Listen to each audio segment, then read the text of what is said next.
বন্ধুরা দেখো অনেক দিন পরে থালা সাজিয়ে নিয়েছি একবারে। এই যে এই কুঁদরি ভাজা করেছি পেঁয়াজ দিয়ে, আর এটা পাবদা মাছ ভাজা ডিম ভরা। এই ছোটুকে দিলাম, ছোটু খেলো না। আর এই যে চুল উড়ে পড়লো কোথা দিয়ে, এইটা হচ্ছে ফলি মাছ। আজকে বেশি কিছু রান্না করিনি বন্ধুরা। ফলি মাছটা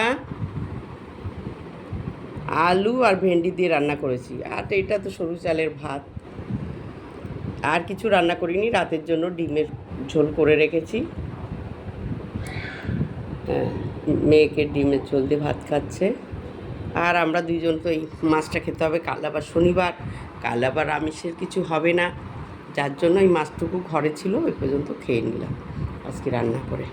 রাতের জন্য আটা মেখে রেখেছি, রুটি হবে আর ডিমের ঝোল, ডিম কষা টষা না। আমি নীলিমা, আমার হেসেলের আজ এই পর্যন্ত রান্না। বন্ধুরা তোমাদের কার হেসেলে কী রান্না হয়েছে একটু কমেন্টে জানাবে প্লিজ।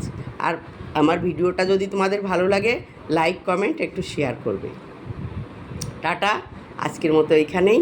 আমি আর এখন আমার নিজেকে দেখালাম না, ঠিক আছে? এই গরমে আমার অবস্থা খারাপ, রান্না টান্না করে এখন একটু খেয়ে নিই। টাটা বন্ধুরা, আবার দেখা হবে অন্য ভিডিওতে। রাখি এখন।